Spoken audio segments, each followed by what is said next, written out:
네, YTN 라디오 생생경제 함께하고 계십니다. 자, 이번 코너는 수요일의 코너 경알자 경제 공약 알고 뽑자 시간입니다. 코너지기로 자리하신 두 분 전화 연결돼 있습니다. 홍성국 더불어민주당 의원 연결돼 있습니다. 의원님 안녕하십니까? 안녕하세요. 홍성국입니다. 예, 윤창현 국민의힘 의원도 전화 연결돼 있습니다. 의원님 안녕하세요. 반갑습니다. 예. 21일에 이제 TV 대선 토론회가 있었습니다. 경제 분야 관련된 부분이었기 때문에 관심도 많았고 시청률 역시 이 관심을 반영하듯 34.3% 기록했습니다. 두 분도 굉장히 좀 열심히 보셨을 것 같은데 먼저 전체적인 소감과 총평을 좀 들어보고 싶습니다. 홍성국 의원님 어떠셨어요? 네, 이런 토론이 국힘에서 반대를 해서 자주 열리지 못해 정말 죄송했는데 그나마 늦게라도 이제 법정으로 21일에 열렸습니다. 말씀하신 대로 대단하게 관심을 많이 쏟았는데 소상공인 자영업자분들을 위한 대책부터 국가의 우리나라의 어떤 장기 비전까지 넘나들고 이재명 후보의 어떤 생각과 비전을 잘 제시한 것 같습니다. 특히 이재명 후보와 안철수 심상정 후보의 정책 대결은 토론의 품격을 좀 보여줬다 이런 생각이 좀 들고 있습니다. 예. 정책과 비전에서 누가 유능한지 또 이런 토론에 임하는 태도에 있어서 엄청난 차이를 아마 국민 여러분께서도 느끼셨을 텐데요. 앞으로 남은 두 번의 토론을 거치면 이재명 후보가 왜 위기가 강한가 유능한 경제 대통령인지가 확실하게 나타날 것으로 봅니다. 네. 윤창현 의원님은 어떻게 보셨습니까? 윤석열 후보께서 잘했다고 생각합니다. 성실한 태도라든가 완성도도 높아지고 유능한 경제 대통령이라고 하시는 그 구호를 내세운 이재명 후보께서 그 판례를 준비하셨는데 그거는 김만배 녹취록을 가지고 오셨더라고요. 그래서 제가 그 경제 성장이나 국가 채무나 이런 것들 금리나 이런 거를 가지고 오셔야 될 그 토론회장에서 갑자기 김만배 녹취록에 좀 내용도 아주 섬찟한 내용도 들어있고 이런 거를 가져오셔서 보여주신 걸 보고 되게 좀 초조해 하시는구나라는 생각을 좀 했었고요. 예. 그리고 또 그 SDR 편입 문제를 기축통화국이 된다고 표현하는 걸 보고 좀 경제 지식이 제가 생각했던 것보다는 좀 약한 것 같다라는 생각을 또 하게 됐고요. 그래서 전체적으로 저는 아주 흥미롭게 잘 지켜봤습니다. 네, 알겠습니다. 그래서 오늘 그 대선 토론회, 대선 후보 TV 토론회에서 못다한 이야기들 그리고 좀 오지 않은 내용 중에 좀 추가적으로 보충 설명 들을 부분 이런 부분에 대해서 두 의원께 오늘 좀 질문을 부탁을 드렸고요. 자, 첫 번째 주제가 이 코로나19 극복 관련한 대책이었습니다. 그러니까 돈이 얼마나의 규모로 어디에 어떻게 쓰이느냐 이 부분이 굉장히 중요할 것 같은데요. 자, 이번에는 윤 의원님께 먼저 좀 여쭤볼게요. 윤 후보는 50조 재정 투입이 필요하다. 이 부분을 강조했습니다. 이 돈이 구체적으로 어디에 어떻게 쓰이게 되는 걸까요? 그 설계도를 좀 많이 그려놨습니다. 실제로. 그래서 재정 투입 한 43조 정도, 그다음에 약 한 5조 정도는 보증금을 보증 재원으로 해가지고 보증 재원으로 쓰게 되면 한 10배 정도 대출 보증이 가능하거든요. 네. 그래서 약 50조 정도 금융 지원, 약 50조 가까운 재정 지원이고요. 재정 지원에서 집합금지 업종에 대해서는 5천만 원 정도, 20만 명, 그리고 영업 제한 업종 86만 명에 한 3천만 원 정도, 경영위기 업종 72만 명에 대해서 1천만 원 정도. 그래서 지금 추경 14조 한 300만 원 정도씩 드리고 이러는데 저희들이 볼 때는 한 1천만 원에서 한 5천만 원 정도는 필요하지 않느냐라고 보고 이 부분에 대해서 설계도를 다 그려놓고 있습니다. 예. 집권을 하게 되면 이 부분을 반드시 잘 이행해서 한 5천만 원까지 지원이 되면 조금 그래도 자영업자들이나 소상공인이 조금 숨쉬기가 조금 편해지시지 않을까 그런 생각이 듭니다. 예, 알겠습니다. 자, 그리고 이재명 후보는 이 재정 확장 그리고 추경 통과를 강조를 했습니다. 그러니까 이 국가가 개인에게 떠넘긴 책임을 국가가 다시 완벽하게 책임지겠다. 이게 주요 골자인 것 같은데요. 구체적인 설명을 좀 부탁드리겠습니다. 네, 이번 추경은 저희들이 강하게 주장하고 금액도 14조에서 더 늘리자고 했지만 여러 현재 정부의 반대나 이런 것들 때문에 일단 금액이 좀 부족해서 국민 여러분께 죄송하다는 말씀을 드리겠습니다. 그렇지만은 저희가 당선이 되면은 충분한 피해 보상과 사각지대를 해소하겠습니다. 이번 추경안은 당장 급하거든요. 보증을 해서 대출은 이제는 지금 누가 대출 받는 문제도 물론 중요합니다. 그렇지만은 새롭게 신규 대출이 아니라 기존 대출 만기 연장 부분들 그리고 원리금 상환유예는 이미 다 준비 중에 있고 이번 추경안으로 들어갔습니다. 그래서 당장 시급한 생존의 문제에 집중을 했습니다. 그래서 소상공인이라든가 자영업자들의 방역 지원금을 300만 원 지급하고 손실보상 보정률도 80에서 90% 상향했죠. 네. 특고라든가 프리랜서, 긴급 고용안정지원금도 최대 100만 원 지급, 법인택시, 전세 노선버스 기사, 문화예술인 활동지원, 재택치료자, 어린이집 영유아. 그러니까 우리 사회에서 지금 이 코로나에서 가장 힘든 분들한테 숨쉴 어느 정도 공간을 일단은 마련해주고 그 다음에 당선 후에는 본질적인 내용들을 저희들이 준비할 생각입니다. 그리고 당선이 되면은 영업시간도 24시까지 확장하고 아직 확정은 안 돼 있는데요. 자영업자 소상공인 대출 만기연장 원리금 상환 이외에도 지속적으로 추진을 하겠습니다. 그리고 빠른 시일 내에 추진하겠습니다. 네. 자, 그럼 이번에는 같이 출연하셨던 안철수 후보, 심상정 후보의 이 토론 내용에 대해서도 좀 두 분께 의견을 여쭤보고 싶은데요. 안철수 후보가 강조했던 부분이 정부는 손실보상금 지급으로 지금은 이제 돈을 풀고 있는 상황, 재정을 확장적으로 운영하고 있는 상황인데 한국은행은 기준금리를 올리고 있거든요. 그러니까 어떻게 보면 거시경제 정책에서 정부와 은행이 한국은행이 좀 엇박자가 나고 있는 정반대의 기조로 가고 있는 게 문제점이 아니냐라는 부분을 지적했는데 여기에 대해서는 어떤 의견이실지 먼저 홍성국 의원님.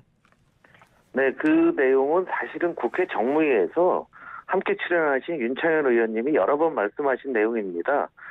그래서 저도 잘 알고 있고 거시경제학적으로 맞는 말씀이에요. 그런데 이번 위기가 언제 우리가 비교할 대상이 있나요? 전쟁 이외에는 비교할 대상도 없는 그런 중요한 사항이고 또 앞으로 주기적으로도 나타날 수가 있습니다. 네. 그리고 우리나라가 다른 나라에 비해서 이 코로나 지원금이 훨씬 적거든요. OECD 국가 평균적으로 대충 한 15% 정도 2년간 지원했는데 우리나라는 5%에 불과합니다. 네. 되돌아보면 IMF 위기 때 한번 생각을 해보시죠. 그때 우리나라 보시면은 금융기관과 대기업에 169조 원을 지원했고요. 또 중요한 문제는 서민들의 삶에 생존의 위기에 처해 있는 서민들의 삶에 대한 지원은 거의 하지 못했습니다. 그리고 나서 그 서민들이 다 파산하고 일자리 떠나고 매우 어려워진 다음에 대기업과 금융기관이 살아났고 그다음 이후에 벌어닥친 이제 브릭스 경기 때문에 우리 경제가 살아난다요. 당시에 삶의 터전을 잃어버린 우리 국민들은 과연 어떻게 됐냐라는 거죠. 그리고 우리가 국가 채무가 GDP 대비 비율이 50% 수준도 안 되거든요. 딴 나라들 선진국들 다 100% 다 넘고 있습니다. 네. 우리가 돈을 갖고 있으면서도 안 쓴다는 것은 큰 문제가 있다라고 봅니다.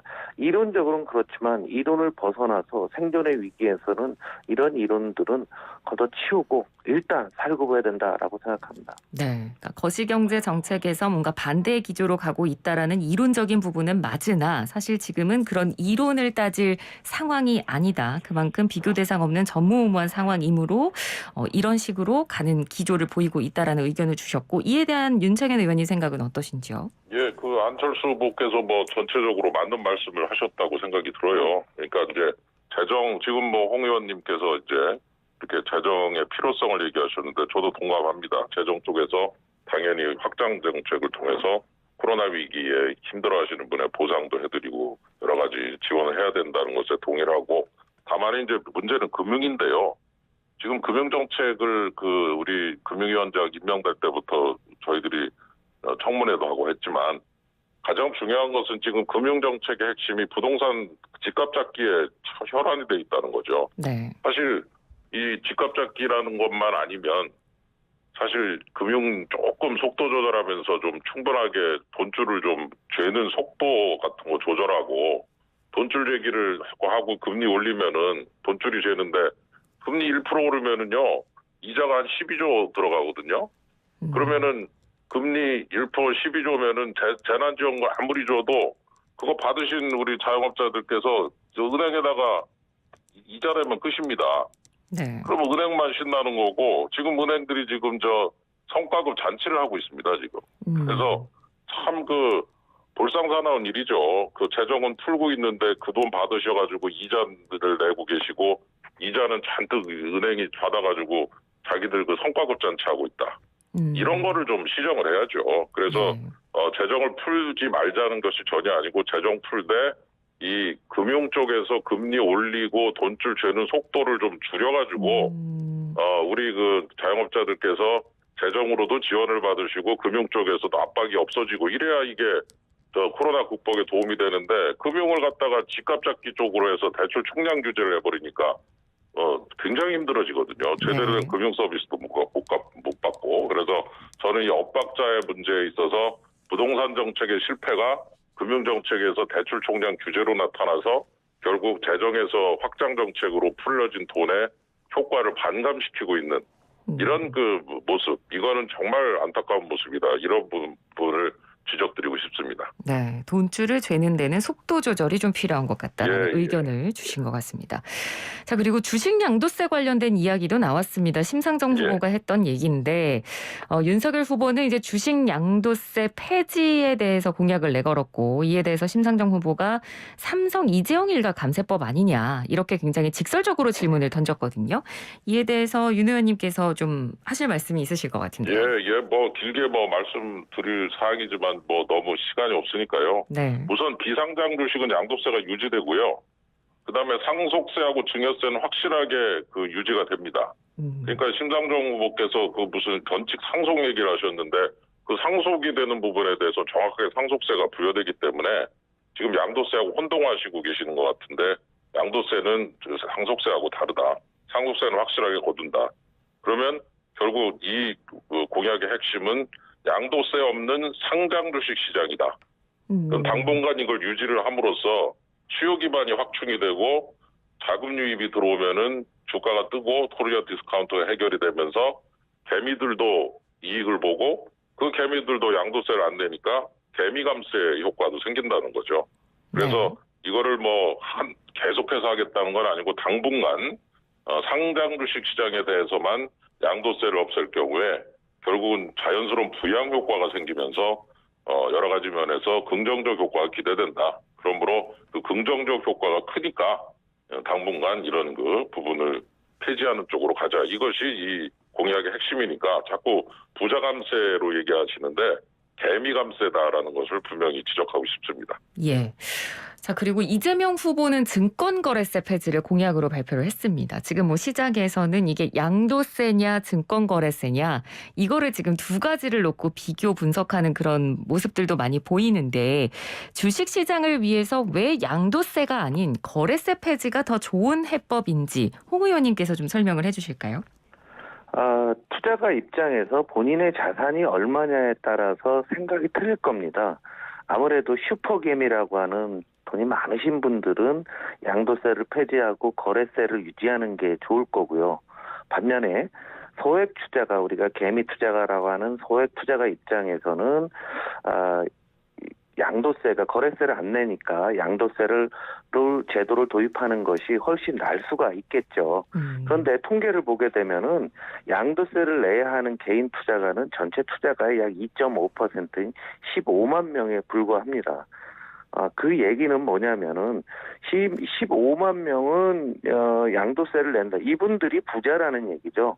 근데 지금 1,000만 명 정도로 생각하신 우리 전체 투자가를 생각해 보시면은 양도소득세를 내는 것은 어느 나라나 선진국들은 이미 다 하고 있는 거고요.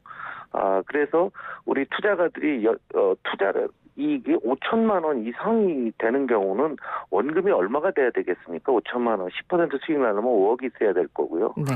이런 실질적으로 우리 투자가들한테 이익이 되는 것은 거래세를 폐지하고 양도세 제도를 도입하는 것이 맞다라고 생각합니다.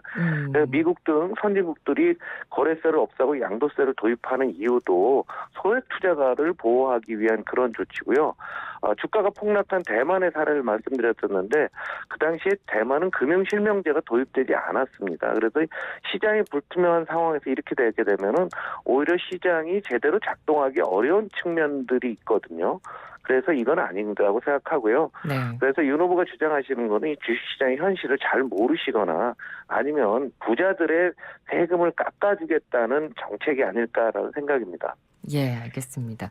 자, 이제 저희가 마칠 시간이 다 돼서 혹시 끝으로 이번 토론 과정 중에서 미처 못다한 이야기 있으시다면 끝으로 한마디씩 좀 짧게 이야기를 해주시고 마무리를 짓도록 하겠습니다. 네, 먼저 윤창현 의원님께서 말씀해 주실까요? 그 기축통화에 관한 그 우리나라가 기축통화국이 된다는 그 말씀 듣고서 제가 깜짝 놀랐는데 조금 아쉽습니다. 예, 기축통화국이 된다는 것이 어떤 의미고 그게 얼마나 어렵고 얼마나 어마어마한 얘기를 담고 있는데 그걸 이렇게 쉽게 그냥 말씀하시면서 그 빚을 좀 국가비 늘려도 된다는 그 또 논리를 가지고 논리에 사용을 하시는데 그런 식으로 그 우리나라 곧 기축통화국이 되는 이런 식의 말씀은 좀 상당히 조심하셔야 되고 경제 실력을 의심하게 만드는 부분도 있기 때문에 좀 앞으로는 그런 부분에 좀 신중함이 필요하다 이런 생각이 듭니다. 네, 홍성국 의원님도 한 말씀 해주시죠. 네, 기축통화 문제에 대해서 좀 말씀을 이해를 하셔야 될 것 같은데요. 주식시장에서 MSCI 선진국 지수 편입하는 거는 과거부터 계속 논의가 됐던 사항입니다. 기축통화 문제는 바로 기축통화로 가겠다는 얘기가 아니고 또 가기도 어렵습니다. 시간은 걸리겠지만 우리가 기축통화를 하는 하나의 목표다라고 생각했으면 좋겠고요. 또 우리나라 채권이 인기가 없네. 국채 발행하면 안 된다라고 말씀하시면서 50조 추경 말씀도 하시고 있는데요. 우리나라 채권 시장에 외국인 투자자들이 무려 214조 원이나 투자하고 있고요. 각국 중앙은행이 외환보유고로 우리나라 국채를 사고 있습니다. 이런 현상을 좀 정확히 좀 아셨으면 합니다. 네, 알겠습니다. 오늘 말씀 여기까지 듣겠습니다. 지금까지 국민의힘 윤창현 의원, 더불어민주당 홍성국 의원이었습니다. 말씀 잘 들었습니다. 고맙습니다. 예, 감사합니다. 고맙습니다. 수고하십시오.